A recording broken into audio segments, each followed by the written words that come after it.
아프리카에서 영국으로 가는 배가 있었습니다. 근데 그 배가 큰 풍랑을 만나서 조난을 당했습니다. 연락을 받고 구조선이 왔지만 파도가 너무 높아가지고요, 그 조난당한 배에 접근을 할 수가 없습니다. 그래서 하는 수 없이 구조대원들이 밧줄을 던지면서 그 조난당한 사람들에게 뛰어내려서 그 밧줄을 잡으라고, 그리고 구조선에 가까이 오라고 소리를 쳤습니다. 그 소리를 듣고서는 많은 사람들이 뛰어내려서 밧줄을 잡아 목숨을 건졌습니다. 그런데 일부의 사람들이 그만 생명을 잃고 말았습니다. 수영을 못하는 사람들이 그랬고, 또 밧줄을 잡지 못해서 그랬습니다만, 또 한 부류의 사람들이 죽게 되는 일이 있었어요. 그 사람들은 수영을 못하지도 않았고 밧줄을 잡지 못할 만큼 힘이 없지도 않았습니다. 그런데 죽게 되었어요. 그래서 왜 그들이 그렇게 물속에 빠져서 죽게 되었는가 하는 것을 조사해 보았더니, 나중에 보았더니, 아니, 몸속에 지닌 금괴 때문에 그런 거예요. 몸속에 있었던 그 금괴를 포기하지 못해가지고 그것을 집어 던졌으면 수영도 할 수 있었을 거고 밧줄을 붙잡을 수 있었을 거고, 그래서 다 살 수가 있었는데 그 금괴를 포기할 수 없음으로 인해서 살지 못하고 죽게 됐다. 재물과 생명을 선택해야 할 때는 당연히 생명을 선택해야죠. 생명. 그런데 그들은 불행하게도 나는 괜찮을 거야, 이 금괴를 조금만 내가 고생을 하고 위험을 감수하면 내가 살아날 거고, 그리고 이 금괴를 가지고 내가 부자가 될 거야, 이런 생각을 하고 그들은 생명을 먼저 선택하지 못하고 금을 먼저 선택함으로 인해서 그런 낭패를 보게 되었다, 불행한 일을 당하게 되었다는 것입니다. 여러분, 우리 인생은 선택의 연속입니다. 우리가 어떤 선택을 하느냐에 따라서 우리의 미래가 많이 결정되는 것을 우리는 보게 됩니다. 우리의 인생에서 중요한 순간에 오늘에 내린 결정이, 오늘에 내린 선택이 미래를 결정할 수 있다는 것입니다. 과거를 뒤돌아보면 참 우리가 그때 선택을 잘했어, 그런 것도 있고, 때로는 내가 그때 그런 선택하지 말아야 되는데, 이런 후회를 할 때가 있습니다. 그런데요, 이왕 선택을 했다면 후회할 필요가 없습니다. 하나님은 위대하신 분이십니다. 그래서 모든 것이 합력하여 선을 이루실 수 있는 분이시기 때문에, 혹 우리가 잘 모르고 내렸던 어떤 선택이나 결정 때문에 지금 어려움을 겪고 있는 사람들이 있다면 그 후회해서는 안 됩니다. 그 속에서도 하나님의 가르침이 있습니다. 하나님의 교훈이 있습니다.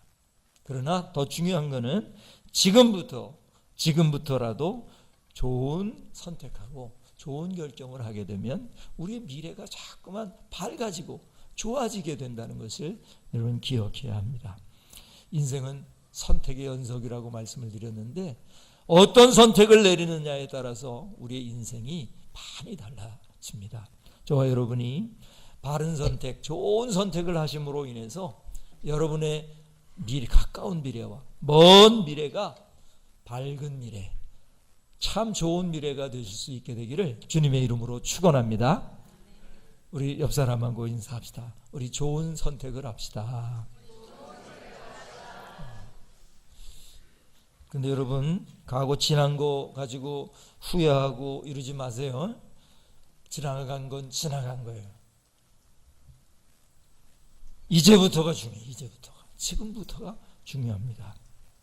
그래서 지금부터의 어떤 선택들이 우리의 인생을 바꾸어 놓을 것입니다. 여러분이 하셨던 가장 좋은 선택은 뭔지 아세요? 예수 믿은 거예요. 예수님. 여러분 과거에 좀 지금 와서 후회될 만한 그런 선택을 혹 하셨더라도 상관없어요. 여러분이 예수 믿는 선택을 하신 것, 이보다 더 큰 선택은, 더 좋은 선택은 없는 줄로 믿습니다. 우리 옆 사람은 다시 한번 축복합시다. 참 좋은 선택을 하셨습니다. 여러분, 우리가 예수님을 믿는 선택을 했다고 생각을 하지만 실상은 하나님이 우리를 선택하신 거예요. 그것만 생각하면 참 눈물이 나도록 감사해요. 하나님이 나를 선택하셨구나. 모든 사람들을 다, 죄 지은 사람들은 다 지옥에 가게 되는데 모든 사람들을 다 살릴 수가 없기 때문에 하나님께서 살릴 수 있는 사람들을 선택하셔서 묻지도 않고 따지지도 않고 나를 선택하셨, 그 중에 나를 선택하셨구나. 그 중에 여러분을 선택하셨구나. 이것을 생각하면요, 참 감사해요. 눈물이 나도록 은혜가 돼요. 하나님이 여러분을 구원으로 선택하신 것을 감사하실 수 있게 되기를 주님의 이름으로 축원합니다.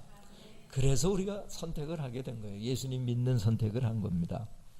그런데 그 외의 것들은요, 사실은 자유의지가 있어요.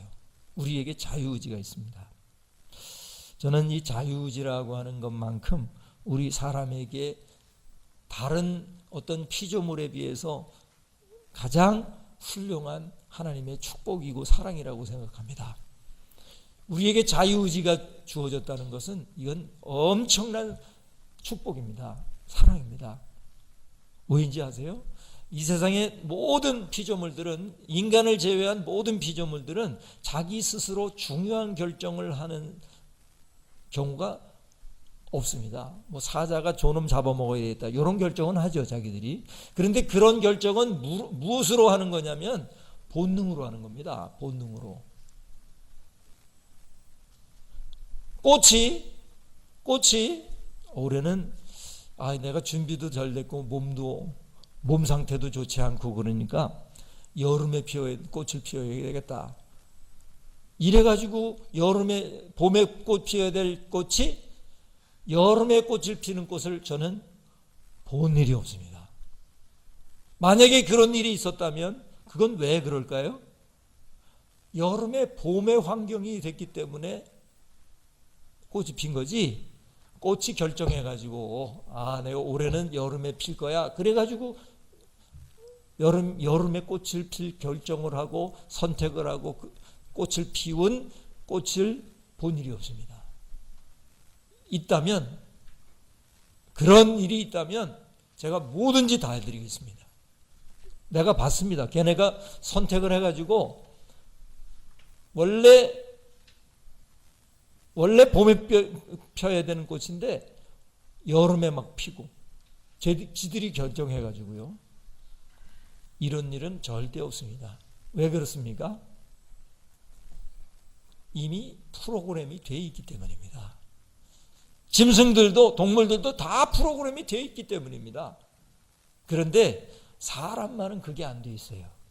정말 중요한 결정을 내릴 때 그냥 본능으로 결정하는 게 아닙니다. 이미 결정되어 이렇게 꽉 프로그램에 되어 있어서 결정을 하는 것이 아니라 사람에게는 자기 스스로 선택하도록 되어 있습니다. 선택하도록 하는 자유의지가 있습니다. 이거는 정말 다른 어떤 피조물과 비교할 수 없는 축복이라는 사실을 믿으시기를 주님의 이름으로 축원합니다.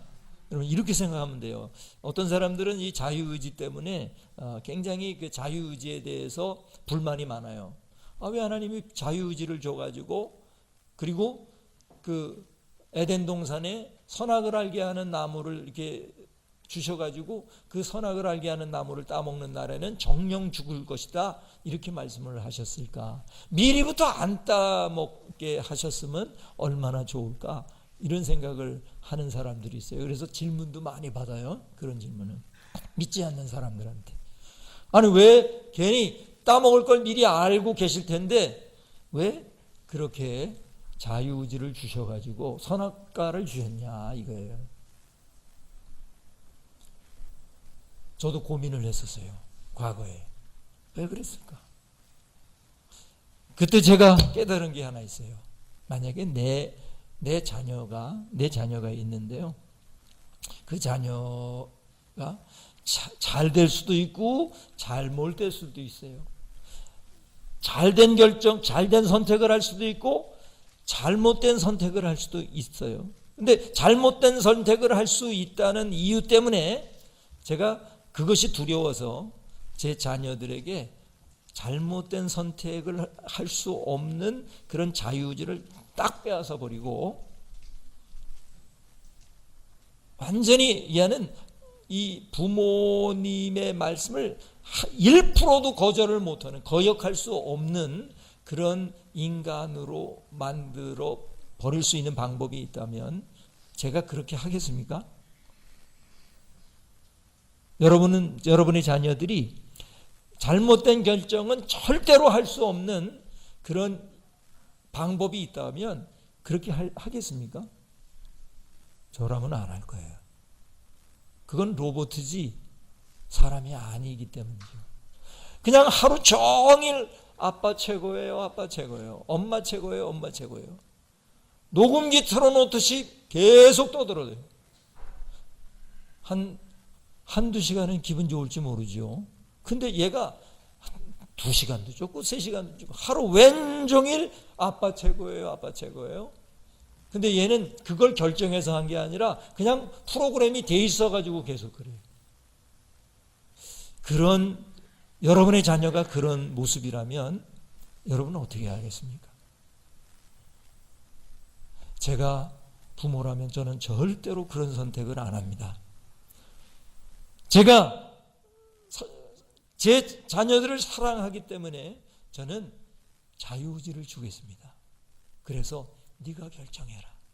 네가 엄마 아빠를 사랑하고 엄마 아빠를 좋아하고 그걸 결정할 수도 있고 엄마 아빠를 거역하고 그렇게 할 수도 있는 그런 선택할 수 있는 그런 가능성을 저는 주겠습니다. 근데 얘가 엄마 아빠를 사랑하고 자꾸 좋아하고 좋은 결정을 하고 이런다면 그 기쁨은 이로 말할 수가 없는 것입니다. 로봇처럼 만들어서 그냥 좋은 결정만, 바른 결정, 부모가 원하는 결정만 하는 로봇 같은 그런 자식이 하는 그 일은 나중에 가면 하나도 기쁘지 않아요. 그러나 자유의지를 가지고 있는 자녀가 좋은 결정을 자꾸만 하게 되면 자꾸만 기쁜 거예요. 자꾸만. 하나님은 그래서 여러분에게, 우리에게 자유의지를 주신 거예요. 그러니까 자유의지는 우리를 넘어뜨리고 죄짓게 하기 위해서 주신 게 아니라 우리를 사랑하셔서 주신 거란 말이에요. 사랑하셔서. 여러분 믿습니까? 하나님은 여러분을 구원으로 선택하시고 그리고 하나님의 자녀를 삼아 주셨는데 여러분에게 하나님을 찬양할 수 있는 자유도 주셨고 하나님을 거역할 수 있는 자유도 주셨어요. 그래서 여러분이 찬양하는 그 찬양이 더 소중한 거예요. 하나님을 더 기쁘게 하는 거예요. 여러분이 하나님을 거역할 가능성마저도 아무것도 없는 로봇 같은 사람들이라면 하나님은 하나도 기뻐하지 않을 거예요. 물론 조금은 기뻐할지 모르지만 그런 기쁨이라면 나머지 피조물로도 충분히 하나님은 지금 행복하세요. 꽃들을 보면서 행복하시고 새를 보면서 행복하시고 많은 나무를 보면서 하나님은 충분히 행복해요. 그런데 사람만은 그래서는 안 돼요. 사람만은 자기 스스로 좋은 선택을 해서 하나님을 높여야 해요. 그래야 하나님은 최고의 기쁨을 누리시는 거예요. 저와 여러분이 하나님을 기쁘시게 할 만한 그런 좋은 선택을 하시게 되기를 주님의 이름으로 축원합니다. 할렐루야. 오늘 본문 말씀에 보면은 이삭 가정의 족보 이야기가 나오는데요. 이삭의 족보 이야기가 나오는데 아브라함이 이삭을 낳았고 그렇게 말하고 그 다음에 이삭은 에서와 야곱을 낳고 이렇게 가는 게 일반적인 족보 아니에요? 그런데 이 족보에는 아주 길어요. 길게 나와요. 그게 뭐냐면은 결혼을 했는데 40세에 리브가를 아내로 맞이했는데 이삭이 20년 동안 자녀가 없어요. 이 리브가가 오랫동안 20년 동안 임신을 하지 못해요. 그래서 이삭은 리브가가 아이를 가질 수 있도록 하나님 앞에 간절히 간구했습니다. 여러분, 하나님은 어떤 가정에는 그냥 자연스럽게 아이를 갖게 할 수도 있지만 또 하나님이 특별히 사랑하는 가정에는 간절히 기도해서 자녀를 갖게 하는 수도 있어요. 여러분, 혹 자녀를 기다리시는 그런 가정이 있으십니까? 하나님 앞에요, 간절하게 기도하세요. 하나님 앞에 간절하게 기도하면 하나님은 그 가정에 소중한 생명을 허락해 주실 줄로 믿습니다. 할렐루야. 그런데 시간은, 때는요, 하나님이 결정하세요. 20년 걸렸어요. 이 말을 하면은 여러분이 그럼 20년을 기다리라는 말이에요? 그럴지 모르지만 그건 아니고요. 기도하라는 거예요. 기도하면 하나님께서 여러분에게 가장 알맞는 그런 생명을 허락해 주실 줄로 믿습니다. 할렐루야. 이삭이 간절히 기도했는데 드디어 20년 만에 리브가가 아이를 가졌어요. 그런데 무슨 일인가? 조금 아이들이 이제 서로 운동을 할 정도에 컸을 때, 엄마 뱃속에서 컸을 때 이 아이들이 그냥 난리가 난 거예요. 서로 싸우는데요, 보통 싸우는 게 아니에요. 이 엄마가 이거 큰일 나겠구나, 이러다가 큰일 나겠구나 하고 느낄 만큼 심각한 거예요. 그래서 리브가가 지금 너무나 고민스러워서 이렇게 말하는 겁니다. 22절 제가 그만할 때까지 다 같이 한 목소리로 읽겠습니다. 그 아들들이 그의 태 속에서 서로 싸우는지라 그가 이르되 이럴 경우에는 내가 어찌할꼬 하고, 거기까지 보시면은 이럴 경우에는 내가 어찌할꼬, 보니까요, 이게 그냥 싸우는 게 아니에요. 죽기 살기로 싸우는 거예요. 이 태아가, 쌍둥이가 사이가 좋으면 좋은데 서로 왼수 같으면 말이에요, 태 중에서도, 엄마 태 중에서 그냥 너 죽고 나 살자로 싸우는 거예요. 이러다가 이거 둘 중에 하나 큰일 나겠다, 이렇게 걱정을 할 만큼 이런 힘든 상황이 됐을 때, 이럴 경우에는 내가 어찌할꼬. 여러분, 우리도 여러 경우에서 이럴 경우에는 어떻게 하면 되나, 이렇게 선택의 기로에 설 때가 있어요. 자, 이렇게 중요한 선택을 해야 할 때 리브가는 어떻게 했습니까? 우리도 중요한 선택을 해야 할 때 어떻게 해야 합니까? 그것을 몇 가지 함께 좀 나눠보기를 원합니다. 첫 번째로 보시면은 먼저 사람에게 묻기보다 하나님께 물어야 한다 하는 거예요. 한번 따라합시다. 먼저 사람에게 묻기보다 하나님께 물어야 합니다. 우리 22절을 다시 한 목소리로 읽겠습니다. 그 아들들이 그의 태 속에서 서로 싸우는지라 그가 이르되 이럴 경우에는 내가 어찌할꼬 하고 가서 여호와께 묻자온대. 이럴 경우에는 내가 어찌할꼬. 이것은 무언가 중요한 선택과 결정을 해야 하는 사람들이 꼭 하게 되는 질문이에요. 이럴 경우에는 내가 어찌할꼬. 그래서 대부분의 사람들은 이런 질문이 생기면 사람에게 먼저 찾아가는 거예요. 선배에게 찾아가고, 또 신뢰하는 누군가에게 찾아가고, 친구에게 찾아가서 조언을 구해요. 그건 나쁜 건 아니죠. 그러나 그것의 함정이 뭐냐면, 하나님께 가서 먼저 묻기 전에 사람들에게 물으면 잘못된 선택, 잘못된 결정을 하기가 쉽다는 거예요. 왜냐하면 사람은 도토리 키재기니까요. 나보다 좀 나을 뿐이지 그 사람도 사람은 사람이거든요. 그러나 하나님은 우리를 창조하신 분이시고 나보다 나를 너무나 잘 아시는 분이시거든요.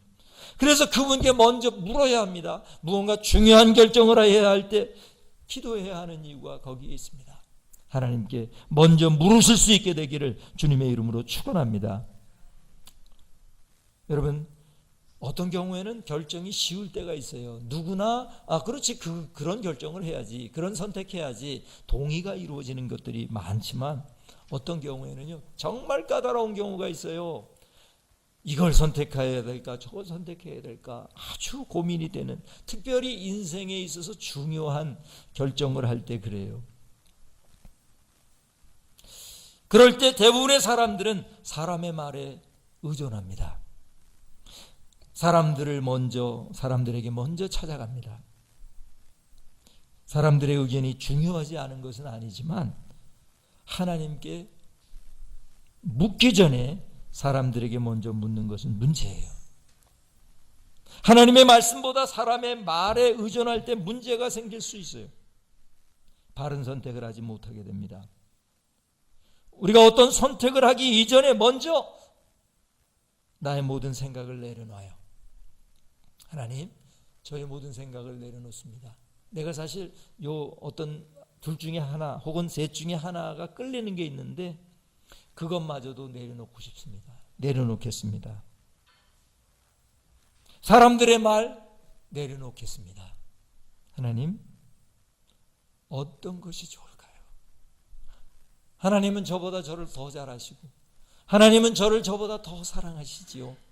하나님은 어떻게 하는 줄 좋겠습니까? 이렇게 물을 때에 하나님이 우리에게 말씀하십니다. 하나님께서 우리에게 응답하실 줄로 믿습니다. 할렐루야. 근데 어떨 경우에는 정말 희귀한 경우에 음성으로 말씀하실 때가 있어요. 근데 흔치 않은 경우예요.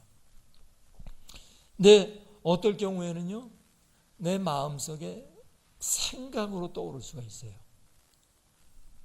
많은 경우에 그래요. 우리에게 생각을 주세요. 내가 어떤 생각을, 내 욕심을 내려놓고 하나님의 뜻을 물을 때 번뜩 생각나는 그 순간 하나님의 말씀일 경우가, 하나님의 음성일 경우가 많이 있습니다. 그거 잘 들으셔야 돼요. 어떤 경우는 전혀 모르겠어요. 전혀 무슨 생각도 안 나고 어떤 느낌도 없고 전혀 모를 때가 있어요. 그럴 때에도요, 하나님이 인도하실 줄을 믿으세요. 그러면 하나님께 기도하고 묻고 난 후에 이렇게 나와서 생활을 하다가 보면 어떤 사람을 만났는데 그 사람이 그것에 관한 이야기를 딱 할 때가 있어요. 그럴 때 나도 알아요. 하나님이 내게 알려주시는구나 하는 생각을 하게 됩니다. 여러분, 뭔가 중요한 선택의 기로에 서 있습니까? 그럴 때 먼저 하나님을 선택하세요. 먼저 하나님이 여러분 떠오르셔야 됩니다. 그래서 하나님 앞에 나아가서 하나님께 물으셔야 됩니다. 리브가가 그랬고 또 우리의 수많은 신앙의 선배들이 그렇게 하나님의 뜻을 찾아갔습니다. 우리도 마찬가지입니다. 사람에게 먼저 물으면 안 됩니다. 먼저 하나님 앞에 나가셔서 하나님께 묻게 되셔서 하나님의 그 뜻을 알 수 있게 되기를 주님의 이름으로 축원합니다. 할렐루야. 이게 중요해요. 하나님께 먼저 나가서 묻는 거예요. 그 다음에 두 번째로 중요한 선택을 해야 할 때 어떻게 해야 합니까? 그것은 관습과 전통보다 하나님의 말씀을 따라야 한다는 거예요. 한번 따라합시다. 관습과 전통보다 하나님의 말씀을 따라야 합니다. 우리 23절을 다 같이 한 목소리로 읽겠습니다. 여호와께서 그에게 이르시되 두 국민이 내 태중에 있구나. 두 민족이 내 복중에서부터 나누이리라. 이 족속이 저 족속보다 강하겠고 큰 자가 어린 자를 섬기리라 하셨더라. 이게 무슨 말입니까? 내 태 안에 있는 그 쌍둥이들은 서로 죽지 않는다. 염려하지 말아라. 그런데 그 내 태중에 있는 그 쌍둥이는 앞으로 두 민족의 시조들이 될 거다. 이게 얼마나 큰 축복입니까? 한 사람으로 한 민족이 이루어진다고 하면요, 이거 대단한 축복입니다. 그런데 한 족속이 저 족속보다 강할 것이고 큰 자가 어린 자를 섬기게 될 거다, 이렇게 말씀하십니다. 사실 당시 고대 근동 지방에서 관습이 뭡니까? 또 전통이 뭡니까? 장남에게 장자의 축복이 넘어가는 겁니다. 우리나라도 그랬죠. 요즘은 이 법률에 의해서 모든 자녀들이 공평하게 유산을 물려받죠. 그렇게 돼 있죠, 지금은. 그런데 우리나라도 좀 옛날에는요, 그렇게 하지 않았어요. 부모님이 마음대로 해요, 부모님. 근데 부모님이 어떻게 마음대로 하느냐면은 거의 장남에게다 물려줘요. 그리고 다른 자식들은 그냥 먹고 살 만큼만 조금, 만약에 이제 큰 부자라면 말이죠, 먹고 살 만큼만 줘요. 또 가난한 집은 그것도 안 줘요. 그것도 안 줘요. 장남에게 그냥 대부분 다 몰아줘요. 이게 우리나라의 전통이었고 관습이었는데, 이 이스라엘도 마찬가지, 이스라엘도. 이 고대 근동도 마찬가지였단 말이죠. 자, 그러면 리브가도 이 관습과 전통을 알아요? 그러면 토를 달 수 있지 않겠어요? 하나님, 그건 안 되죠. 하나님, 그건 안 되죠. 우리 지금 장남이 더 커야 되고 어린 자가 큰 자를 섬기는 게 이게 맞죠, 하나님. 이렇게 토를 달 수가 있었는데 리브가는 어디에도 그런 토를 안 달았어요. 그거 반대하지 않았어요. 그냥 그대로 받아들였어요. 그것이 바로 리브가가 선택을 하는 데 있어서 훌륭했던 점입니다. 보통 사람들은 이 관습과 전통의 굴레에서 쉽게 벗어나지 못합니다. 이걸 고정관념이라고 그러죠. 고정관념. 고정관념이 딱 한번 들어서면요, 그 고정관념에 벗어나는 것은 아무리 하나님의 뜻이라 그래도 안 받아들이는 사람들이 있어요. 여러분, 그거 깨야 돼요. 관습과 전통, 이거 안 중요한 건 아니지만 하나님의 말씀보다 더 중요하지 않아요. 하나님이 지금 뭘 말씀하시느냐면, 야, 큰 자가 작은 자를 섬길 거야. 그리고 큰 자보다 작은 자의 민족이 더 강할 거야. 하나님이 말씀하셨다면 그렇게 되는 것입니다. 그걸 선택해야 하는 거예요. 하나님이 왜 그러셨어요? 왜 저 족속보다 이 족속이 더 강하고 큰 자가 어린 자를 섬기리라? 왜 하나님이 이렇게 말씀하셨나요? 몰라요. 이유 별로 없어요. 이걸 하나님 마음대로 하셨다, 이거를 조금 유식하게 말하면, 신학적으로 말하면 뭐라 그러냐면은 하나님의 절대 주권이다, 이렇게 말하는 거예요. 그냥 하나님의 절대 주권이에요. 성경 다른 곳에서 나오는 말씀을 가지고 유추해 보면 이런 거예요. 하나님이 인간들로 하여금 자랑하지 못하게 하기 위해서 그랬다는 거예요. 하나님의 말씀에 비추었을 때 혹 떳떳한 것이 아니라면 그건 아닌 거예요. 그거 선택하면 안 돼요. 하나님의 말씀에 비추어 보았을 때 그 말씀에 부합되고 또 평안하고 기쁨이 있으면 그것은 바른 선택이에요. 바른 선택이에요. 때로는 상식과 전통이 하나님의 말씀과 부합될 때에는 그 상식과 전통으로 선택하면 돼요. 그러나 그 상식과 전통이 하나님의 말씀과 어긋나게 될 때 그걸 선택하면 그건 안 되는 것입니다. 하나님의 말씀을 가장 우선으로 선택하는 저와 여러분이 되시기를 주님의 이름으로 축원합니다. 마지막으로 보시면 중요한 선택을 할 때 어떻게 해야 합니까? 그것은 현실과 외모와 능력보다 하나님의 뜻을 따라야 한다는 거예요. 한번 따라합시다. 현실과 외모와 능력보다 하나님의 뜻을 따라야 합니다. 우리 24절부터 26절까지 교독하도록 하겠습니다. 그 해산 기한이 찬즉 태에 쌍둥이가 있었는데